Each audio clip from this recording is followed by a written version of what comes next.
Ready?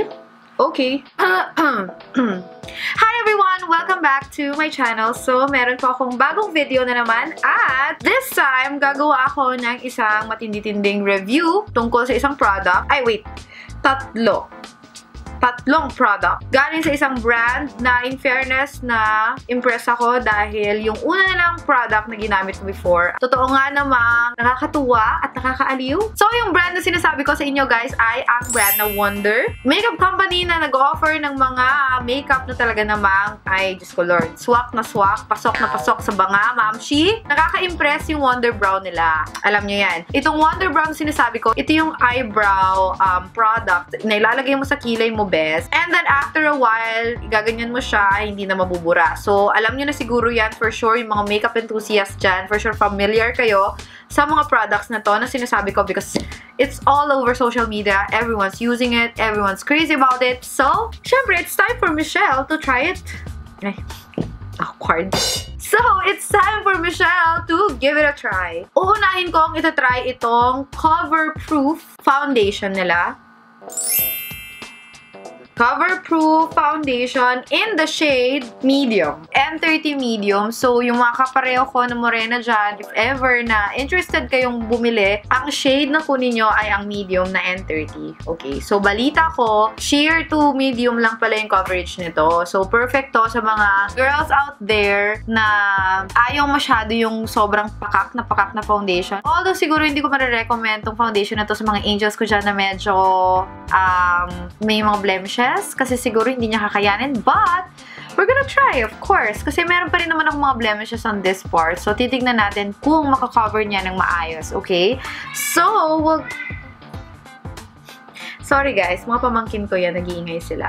So anyway, let me just hydrate my face. I'm not gonna use primer na ha, para matest natin kung gaano siya katibay ha, okay? Mag-ano na lang ako. Mag-hydrate na lang ako using the MAC Fix Plus para sure na well-hydrated ang aking face. So, kung ayaw nyo gumamit ng MAC Fix Plus, then you can just use any moisturizer that you want. You probably can use din the primer. Yung gustong-gusto nyong primer na ginagamit, pwede nyo rin gamitin with this. But this time, gusto ko talaga siyang i-test. Kung totoo ba na bonggang-bongga ang kapit nito, sabi nga namin kanina, pag mas mainit, mas maganda ang kapit. Charot. So, lalagyan ko ng at least 2 pumps. There. Ay, okay. Consistency pa lang, medyo liquidish. Kasi tignan nyo, oh. Dumadaloy siya. And then, I will put it on my face. So, let's just pray na sana ito nga po yung shade ko. Dahil alam nyo naman, lagi na lang light ang foundation kay Michelle D. Hindi rin niya alam kung bakit. Ayan. So, yan yung amount na nilagay ko sa side na to. So, I'm going to use the Wonder Blend. Meron silang sponge blender, guys. So, itong brand na to, ang Wonder, meron din silang sponge. And ito ang tinatawag na Wonder Blend. Para din siyang beauty blender. Ang tamang paggamit ng beauty blender, sabi nila, yung mga nagko-comment sa mga YouTube ko, ay i-bounce, ipat-pat-pat, ganun. Hindi daw yung ganun. Nag-cringe yung mga makeup enthusiast pag nakikita nilang ginaganon ko yung beauty blender. So far, yan yung nangyari sa face ko na may foundation. Compare. This side and this side is the one without foundation and this one is my foundation.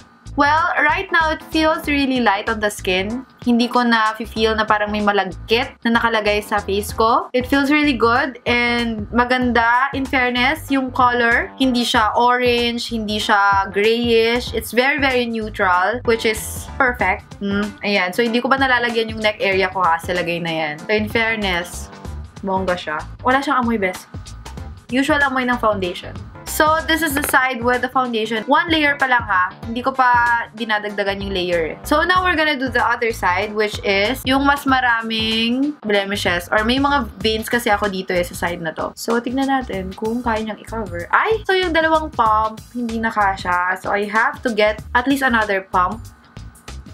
Magdadagdag ako ng at least another pump. So, mag-focus kayo sa mga parts na, yun, yung problem area, like your dito, kung kapareho kayo na may mga blemishes on this area. Okay, and then now we get the beauty blender and start bouncing.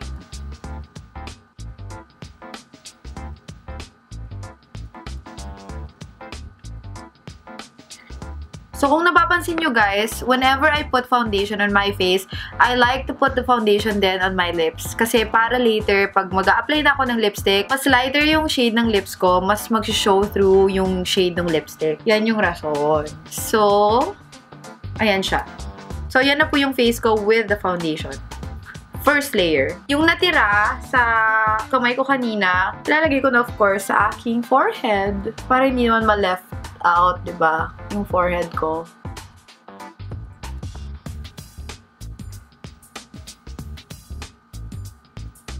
Ang napansin ko lang dito sa sponge blender nila, medyo stiff. It's soft, pero pag ginanon mo na sa fest, medyo nararamdaman mo yung bugs, mga ganun. Yun lang naman. Pero other than that, wala na. So now, I'm just gonna get a normal brush to blend everything. Para naman, diba, baka kasi may ma-miss out yung beauty blender. Nakakatakot. So, synthetic brush to blend the parts na hindi masyadong na-blend ni beauty blender kanina. So, ito na po, Angels. So, ito na yung first layer ng ating foundation. So, ayan. In fairness, happy ako sa coverage. I mean, I don't have to add na. Hindi na ako kailangan mag-add kasi medyo happy na ako. I don't know. Sa mga angels ko dyan na medyo may blemishes na medyo matindi, siguro you will need a little bit more. But for those of you na parang ako na wala naman masyadong blemishes and wala naman masyadong problem sa face, I think you can already go with 3 pumps. I think perfect na siya. And right now, what I love about it is that parang meron siyang may glow. Tingnan mo, pag ginaganon ko, yung parang nagre-reflect. Kung nakikita nyo, parang meron siyang glow. Diba? Hindi siya yung totally na super matte, na parang kukunin nyo yung life sa face mo. So, I like that it has a little bit of glow and, yan, life to it. So, now we move on to the rest of our makeup. So, before I put yung mga powder, yung mga contour and everything, let me just do my eyebrows then. So, I'm going to use the Wonder Brow. So, I have 2 Wonder Brows. I have the brunette and I have the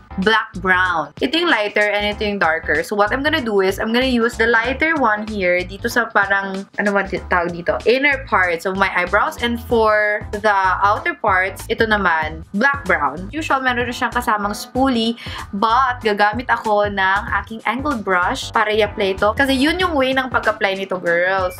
Ito pala, ang Wonder Brow ay kakapit talaga siya sa eyebrows mo, okay? So, maglalast yan up until mag-decide ka na tanggalin siya. So, ganun siya katibay. Patunayan natin na ganun siya katibay. Diba? Kasi yun yung clinic claim ng Wonder Brow. Ang sabi dito, pag nilagay mo na siya, magsistay na siya dyan best. Okay? So, tignan natin. So, ang gagawin nyo lang, mga best friend, ay kukunin nyo yung product from the wand. So, ito yung wand niya. And then, use your angled brush para yun yung pag-apply nyo. Kasi hindi naman pwedeng ito yung gamitin yung pag-apply. So, ingat-ingat na lang ha sa paglagay kasi syempre, this will stay on your eyebrows and ayaw nyo na magkamali kayo, diba? Yung mga angels ko dyan na gusto ng pangmatagalan, ito yung para sa inyo, diba? Kung gusto nyo na mag-last yung kilay nyo, best, kahit mag-swimming kayo, ayan, summer na, magbabad kayo sa araw, pagpawisan kayo, ito yung para sa inyo. Ang ganda ng shade niya ha. The shade black brown. Ito yung shade ng black brown right now. I love it. It's not too dark. It's not too light. It's perfect. Ayan. So, yan yung merong product at ito yung walang product. So, now, let's put products on the other side. Ayan, tag nyo na yung mga best friend nyo, yung mga friend nyo na gusto ng mga matitibay na kilay. Tag nyo na sila, angels. Para sa kanila tong product na to. Yung mga walang time. Ayan, angels. So, pagkatapos nyong ilagay yung product sa eyebrows nyo, kunin nyo yung spoolie, diba? Para matanggal yung mga excess. And then now, habang nagda-dry siya, kunin nyo yung any cream, concealer, habang hinihintay nating mag-dry siya. Ayan guys, so tapos na ako sa eyebrows ko. And then now, gusto ko lang i-test kung talaga bang kakapit siya sa aking finger pag igaganon ko. Ay, okay, hindi nga. Wale. Diyan lang nga lang talaga siya. Oh, wow. Oh my gosh. Okay, so tatapusin ko lang po yung buong makeup ko and I'll be back. Alright guys, so tapos ko na po yung makeup ko. So this is just my everyday look. Alam nyo na yan, gustong-gusto ko lang yung mga very fresh, peach, ganun lang for an everyday look. Ginamit ko yung Wonder Cover Proof Foundation. So, titingnan natin, ititest natin siya today. And of course, yung kilay din. Ginamit ko rin yung Wonder Brows. So, ititest din natin siya today. Wait, time check. Ma'am, anong oras na po? 9:30. So, it's already 9:30 in the morning. Yes, fresh na fresh ang mga momshies in the morning, diba? I will update you guys from time to time kung ano na po ang nangyayari sa foundation ko. Kung nag-oil na ba yan. We'll see how it goes all throughout the day. So, yeah. See you guys later.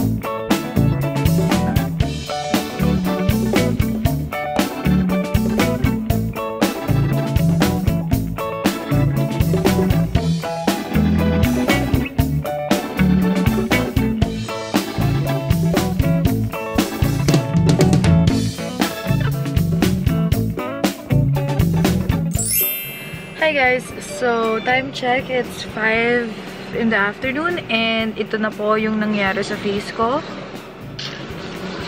So hindi ako nag-apply ng kahit ano dyan, it was just the Cover Proof Foundation and siguro nag-ano lang ako kaninang around 3 p.m.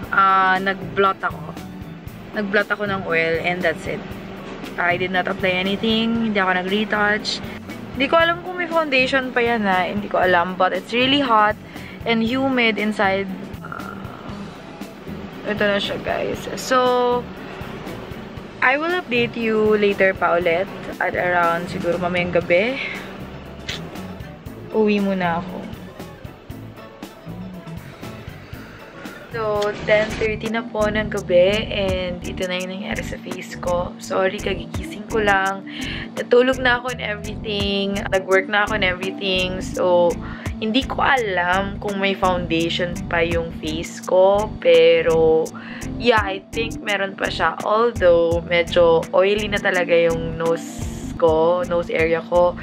And yung forehead, shiny lang siya ng konti. T-zone lang naman kasi talaga ako oily Pero, yan, medyo okay pa naman siya, I guess. Pag wala ka na talagang, wala ka talagang pang-retouch. Sabi ko sa kanya is, it's very, very lightweight. Hindi mo mararamdaman na may foundation ka sa face mo. It covers your blemishes really well. Although, hindi siya masyadong heavy coverage. Medyo medium lang siya. Ang main problem ko kasi whenever I use any foundation is that nagkakaroon talaga ako ng line here. Yung smile line. Ganyan, nagka-crack siya dyan. Yun yung pinaka problem ko with foundations. But, with the Cover Proof Foundation from Wonder, in fairness, hindi ako nagkakaroon ng ganon for the first few hours. Yun yung gusto ko sa Cover Proof kasi hindi ako nagkakaroon ng crack dito sa banda dito. So, hindi na-exaggerate yung smile line ko. Sa sobrang lightweight niya, hindi ko na tuloy alam kung may foundation pa yung face ko or not. So, I don't know if I should retouch or if I should add or yun. Yun lang naman.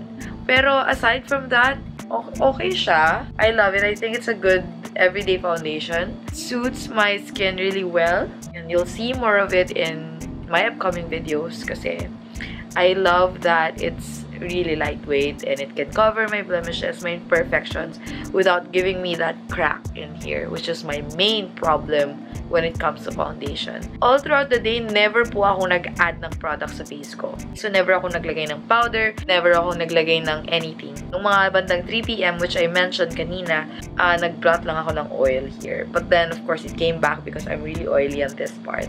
So, that's it for my review of the Cover Proof Foundation. So, I hope you guys liked it. Please don't forget to like this video and comment kung ano naman ang masasabi nyo sa Cover Proof para makita ng ibang angels. And of course, subscribe sa channel ko kung hindi pa kayo nakaka-subscribe. So yeah, see you guys on my next review video. Bye!